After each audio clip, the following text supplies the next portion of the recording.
third round, it is underway. The Colts, Juwan Smith. Let's do this, though. Let's look back at the second round. Yeah. Let's start with best pick. Well, then I got to go Dallas with Randy Gregory. Getting a top 10 player at number 60 is just a crime. And, of course, it's got to be the Cowboys to do it, too. I give them a lot of credit for taking the risk on this kid because there are a lot of off-the-field issues. But if he gets his head on straight, if he figures things out, Dallas is a team that has taken a risk on guys before. Des Bryant is one of them. He was very, very risky. He was the second wide receiver taken in his own draft behind Demaryius Thomas because of some of the baggage. Now look at him. Now there's a conversation about him being one of the best wide receivers in the NFL, if not the best. With Gregory, his speed, his quickness, his athleticism, his burst, his pass rushing ability, this guy has a chance to be a star. And they might have gotten the best defensive player from this year's draft at number 60. That's a home run. All right, the other side of the scale, worst pick. Well, you know, there were a couple, actually, that really had me scratching my head. But I'm actually going to go with Tart from the 49ers. I just think it was a little bit too high for him. I think there were some other guys still available on the board that I would have liked, and I understand that they were looking for a specific set of characteristics, but I liked Rollins better if you're going to go that safety route. I liked Rowe better if you were going to go that safety route.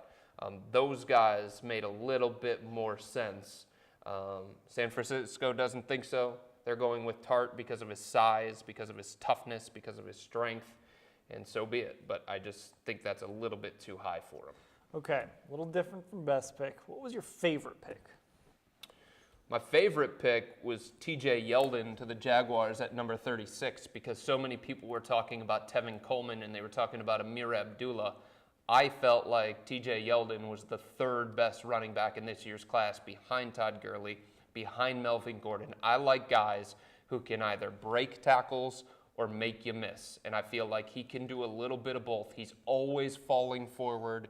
He runs upright. He reminds me so much of DeMarco Murray, and I think putting him in Jacksonville where he doesn't have to be the bell cow right away because they have Denard Robinson who burst onto the scene, I think that's a very, very good spot for him. Is there kind of a sneaky pick in there that you like?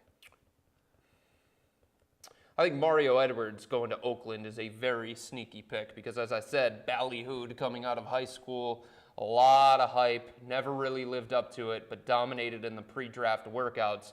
He's going to Oakland with a defensive-minded coach. He's going to Oakland with a guy like Khalil Mack. So being surrounded by those guys, Justin Tuck is still there. Being surrounded by those guys in that situation, I think that could get the best out of Mario Edwards, and he's somebody who, if he lives up to his potential, we're talking about a first-round talent going at number 35. That was sneaky. All right, the Browns' next pick is at 77. Who are you keeping an eye on? So hard to predict this team. Not wide receiver, Dan. No, probably not. Jalen Strong's still out there, but Ray Farmer doesn't like wide receivers, apparently. All right, pass rushers taken care of. The run defense you feel like is taken care of. Maybe they contemplate a running back. That might be a little bit too high. I'll say an inside linebacker, somebody with a little bit of coverage ability, because now you're going to have to deal with a guy like Max Williams for Baltimore, Tyler Eifert from the Cincinnati Bengals from a couple of years ago in the draft. So I'll say some kind of inside linebacker that has a knack for coverage. The problem is, there were three that went there in round 2, Kendricks, Perriman, and there was one more that went there in round 2. McKinney, He was the other one that went. So you wonder who's going to be available at the time that the Browns finally pick, and maybe you're looking at a guy like Jordan Hicks from Texas or something like that. Tennessee is all in on Marcus Mariota, by the way, if you were wondering. Okay. Because they got him a wide receiver. Sure did. Dorial Green-Beckham, round 2. In round 3, they go Jeremiah Tassi.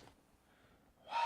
I mean, this team is doing it right, though. You know what I mean? Like, if you're going to have a quarterback, if you're going to make that kind of investment, you have to find a way to get him the weapons to succeed, surround him by the right people. I just don't know that they got an offensive tackle here with this pick. Yeah, he's listed as a guard, as Patasi. We'll see, but they got him protection, maybe. They got him a wide receiver. So they're all in on Marcus Mariota. I think you can throw all that Zach Mettenberger, oh, we really like him, out the window. But if they were going to take a guard, and again, I think they did take a guard, I would have leaned towards A.J. Cann from South Carolina. And he's the guy that came off to Jacksonville. Okay, again, investing in protecting a young quarterback. A.J. Cann goes to the Jaguars at number 3, and we are quickly up to the Oakland Raiders. We've got a bunch of teams that know what they want here early in the 3rd round. Got to think for the Raiders, it's got to be some secondary help. They had a chance there in early round 2, decided to go with a different position. They went defensive lineman, but that secondary is still an issue. And I understand maybe their thinking is, hey, if we're going to put pressure on the quarterback with Mack and Mario Edwards Jr., we don't need to have great guys in the secondary, but I think that should be an area that the Raiders consider here with this pick. Okay, so Adam Schefter, going back to Randy Gregory. Randy Gregory's representatives made it clear that whichever team drafts him needs to have a support system in place that would be expected to include a security person and a personal handler who would follow Gregory at all times. To Gregory and his representatives, it didn't matter where in the draft he went, but where in the NFL he went. He was adamant that it would be with a team that would support him.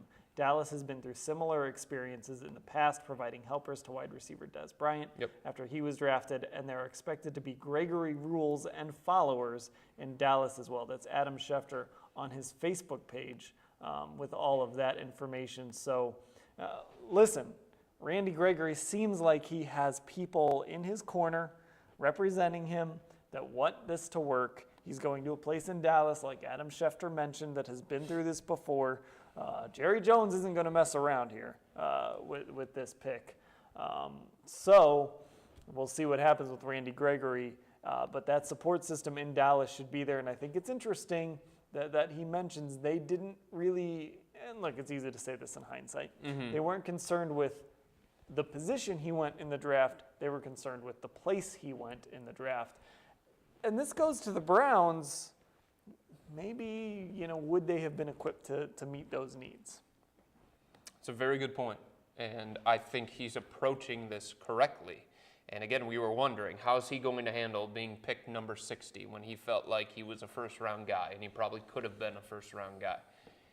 He's thinking about it the right way, because so much about whether a guy is successful in the NFL or not, whether a guy is successful in the NBA or not, it's about the situation that you go into and who you're surrounded by. We've seen so many guys come through here in Cleveland that haven't been successful for a variety of reasons. And part of it is because of the instability. Part of it is because there wasn't enough around the guy. Tim Couch comes to mind. I mean, the Browns take Tim Couch in 1999. They don't give him an offensive line. They don't give him wide receivers. They don't give him the necessary pieces to be successful. So much about whether you're good or not is the situation that you're in, and it seems like Dallas could be an ideal spot for him. The Redskins and Seahawks have swapped threes. The Redskins picked up a 4th, a 5th, and a 6th. That's Albert Breer on Twitter following up with that. Jason Lockhan for us. Seattle with 11 picks, looking to shed picks and target certain individuals, move up to pick 69 and get the Skins pick there. So Seattle, they will be after the Raiders, who are currently on the clock. As we said, A.J. Cann, he goes to the Jaguars. We await now the Raiders pick. NFL Network reminding everyone that they haven't made the playoffs since 2002. My goodness. It's a long time ago. Yeah, it is a long time ago, right, Browns fans? Kind of feeling that way here, too. It's a lot of quarterbacks in between Rich Gannon and Derek Carr, that's for sure. Yes, it is. It's a lot of quarterbacks in between Kelly Holcomb. I didn't want to go there, Dan. I chose not to. Josh You're the one that's going there. That support system thing. Yeah. It would have been nice to have that in place for a guy like Johnny Manziel. You think?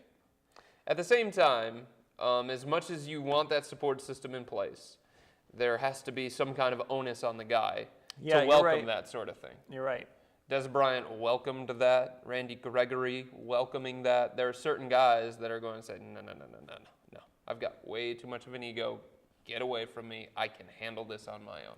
And that's where you hope that rehab maybe helped Johnny Manziel. Because Sure. when he came into the league, we're going to wreck this league. I'm going to make the money signs. I'm going to live at the 9. Mm-hmm. I'm going to kind of, every quote he said, a lot of it got spun like he talks the talk and he says what he's supposed to say. But again, you look at what he said, I'm going to live my life. Well, Johnny Manziel had to kind of learn that you can't do that when you're the starting quarterback in the NFL.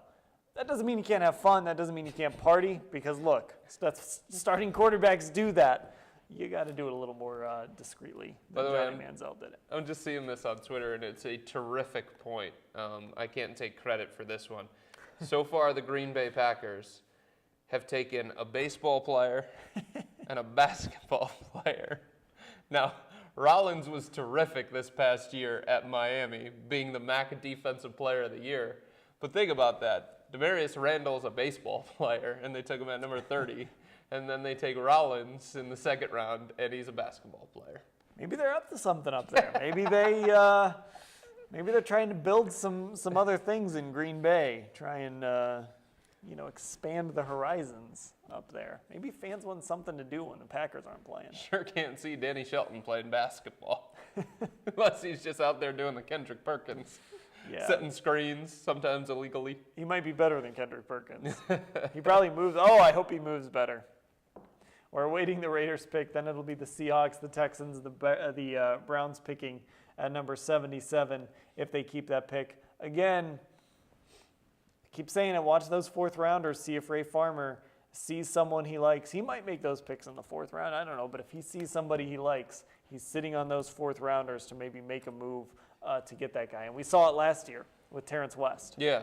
That was a guy that he liked, so he moved in at the end of that round and he got him. Is there a position that stands out to you besides of course, the wide receiver that he'd be willing to do that for? Maybe a tight end? Maybe? Yeah, maybe. Clive Walford from Miami? You're not going to do it for a quarterback. No kidding. Yeah. You don't say. I'm just thinking of the needs. And the biggest need is quarterback, but you're not going to do it for one of these guys. Right. Yeah, maybe if there's a tight end he likes. Offensive line he's not going to do it for. You sure? You think they're done on the offensive line? What about a right tackle? Is he going to move to get a right tackle? He's got a lot of picks to do it. I guess. Boy, that'd be bizarre if he did move for a right tackle. I would say tight end would be the one that jumps out to me. Yeah. I can't see him moving for another running back after moving for Terrence West last year. Yeah, he moved up to get Terrence West last year. I don't know if he would invest that much again to move up for a guy. That was sneaky, too, the way he did that sneaky. To get Terrence West. Right in front of Baltimore, too. Yeah. Love that. Another thing, how about Roger Goodell? Still reading picks. I always love that about the NFL draft. Here we are. Yeah. It's Friday night. Right. Adam Silver's not doing that. The NBA draft tickets to the second round, he's like, I'm out, guys. Yeah, see you later. Call me up if you need me to approve a trade or something. Roger Goodell, still going at it. He's got a PR problem. This isn't one. I'm surprised he's able to move after Big Danny Shelton lifted him like he was a child. Randy Gregory gave him a pretty big hug too. Did he? Yes, he did. It wasn't Danny Shelton style, but it was a big one. It's like, man, I've been in Chicago for a long time here, Raj. It's gonna be nice to go somewhere else. Adam Shine, by the way, just tweeted about A-Rod hitting number 660. Love a nice feel-good story. I hope that gets the sarcasm. Yeah, I think so. Hashtag out of that. So the Raiders, their pick is Clive. There it is. So the Browns aren't going to get him. So Clive Walford goes to the Raiders, and then Tyler Lockett goes to the Seahawks. So they moved quickly. They wanted a wide receiver. Mm-hmm. It's obvious that. And look, if the Seahawks did it, now Ray's allowed to. Sure. Now he can. Now he's got permission because the Browns want to be the Midwest version of Seattle. But it's obvious that Seattle was looking for more speed. Yeah. More speed. They got to get somebody who can get behind the defense. I think that showed up at times during the Super Bowl and during their playoff run. They've got all these dudes who are just like catching passes over the middle and things along those lines. And they've got to get more explosive, somebody who can stretch the field vertically. Now, if you put Lockett out there and you just tell him to run forward, just run really, really far, like Forrest Gump style, then all of a sudden the defense is going to have to go with him. And now all of a sudden there's some big holes for beast mode to plow over people. Yeah, if Jimmy Graham's got anything left in that tank. Darn it. Jalen Strong going to the Houston Texans. Again, you got to get Brian Hoyer weapons. Got to get Brian Hoyer his weapons. Jalen Strong goes to the Houston Texans at number 70. So there's a wide receiver off the board that maybe the Browns would have looked at. Maybe. Still some wide receivers, though. I know Ray doesn't love wide receivers, but still, Rashad Green from Florida State. He was that possession guy. If you remember that national championship run for the Seminoles, so many people talked about Kelvin Benjamin because he was created in a lab, and you don't see too many guys like him, like a defensive lineman playing wide receiver. But it was Rashad Green who was the possession guy, who was the sure-handed guy, the guy that was willing to go across the middle, do the little things. And the same thing this past year when Jameis loses Kelvin Benjamin, he still had his go-to target in Rashad Green. So he's somebody. Sammy Coates is somebody that the Browns have paid a lot of attention to. Good kid, quality kid. The Browns are valuing character here. And Trey McBride from William and Mary, another guy that I really like under the radar, somebody that I think can be successful at the next level. All right, so now we keep moving along. The Bears, the Rams, the Falcons, the Giants, the Saints, the Vikings, and then the Cleveland Browns sitting at number 77 in the third round. Jalen Strong, again, a guy I know a lot of our commenters liked earlier for this team. He is off the board to the Texans, so we'll see how that all works out for the Cleveland Browns. Next year, we'll be watching a lot of wide receivers next year. I think wondering what if, but if Danny Shelton, Cameron Irving, Nate Orchard work out for this team, that certainly lessens the sting. That's true, but at the same time, I mean, what was the problem with the Browns last year? For me, Dan, it was they didn't score enough points. Run defense and points. Yeah, 18.4 points per game. How did they improve that? So you're thinking that Cameron Irving being on the offensive line is going to make that a little bit better, right? So let's go from 18. You're certainly not going to completely fall apart if a guy gets hurt on the offensive line, which happened last year. I'm just asking myself, which guy is going to have the big impact that's going to change so much? So if the Browns gave up 4-point-whatever yards per carry, now you've got Danny Shelton, a run plugger, somebody that you can put in the middle of your defensive line. What does it go from 4.6 down to 4.1? Is he going to make that much of a difference? Really? I don't think so.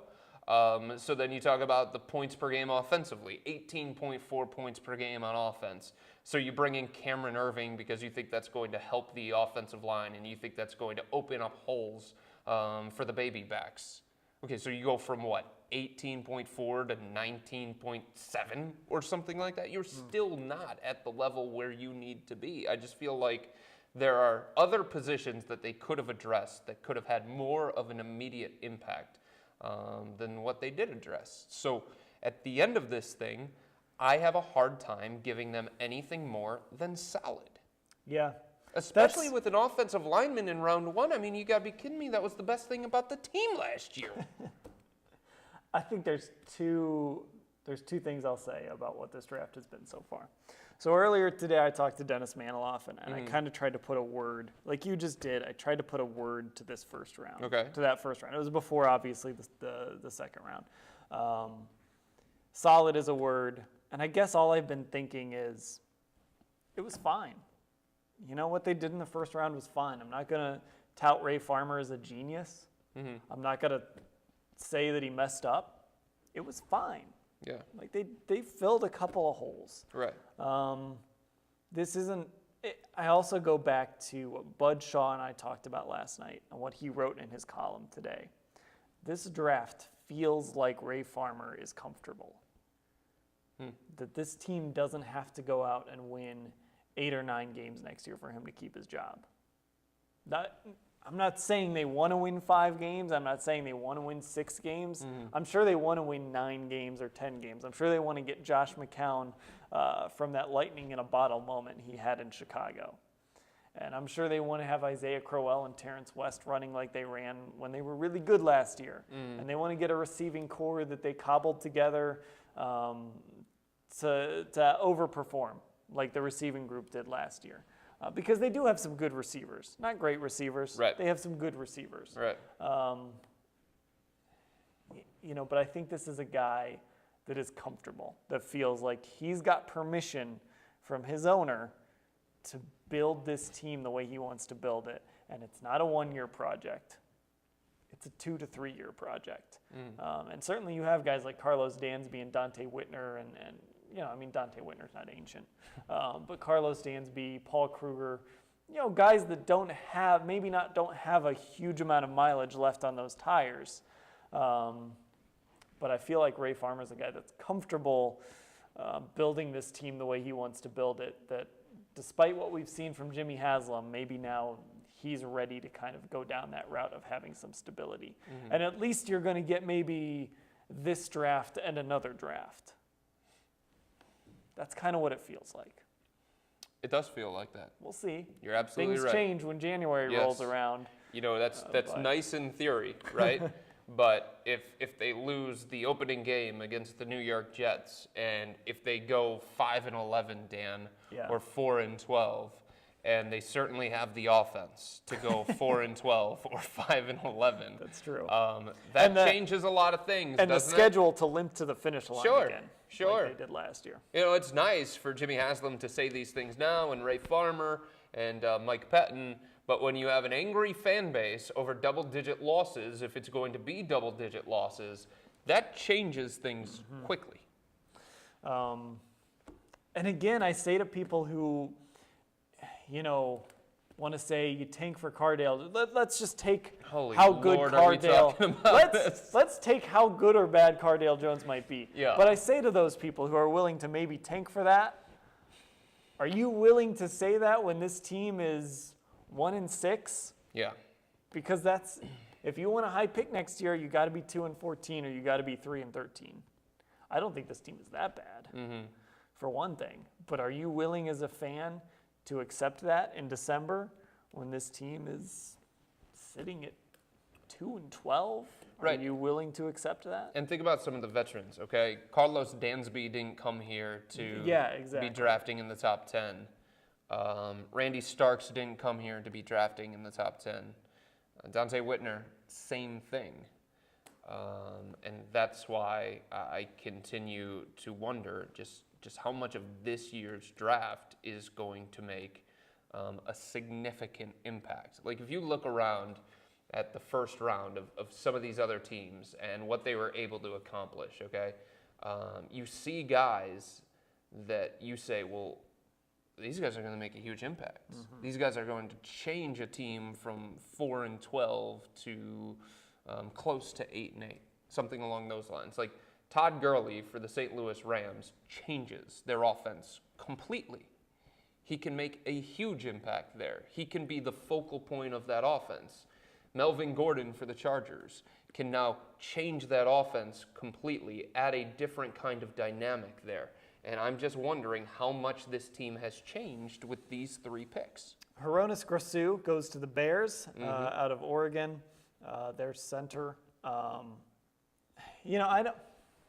don't feel hopeless about the Browns. I don't want to make it sound like that. No. I feel like they're putting together what could be a solid draft. Yes, it's not going to be exactly a draft. Right. It's not going to be a draft you look back on and say this is when everything changed. Right. But you could look back on this draft and say, "Whew, they got some pieces." Yeah, I mean the thing that I'll say is, look, I haven't scratched my head yet. Yeah. And there have been times where I've scratched my head. I scratched my head in round 1 over the Carolina Panthers. If I was doing this kind of show in Carolina, I would be hammering the Panthers, and rightfully so. I don't think there's any reason to hammer the Browns, but I think they're are still reasons to question why they did what they did and wonder where the wide receivers are and wonder how they're going to score touchdowns and those kinds of things. It doesn't mean that you're unhappy with what they've accomplished or think that Ray Farmer should be fired for this kind of thing.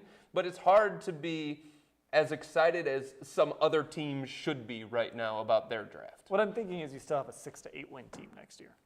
8 wins is probably your ceiling. Yeah, okay, that's a good way to put it, sure.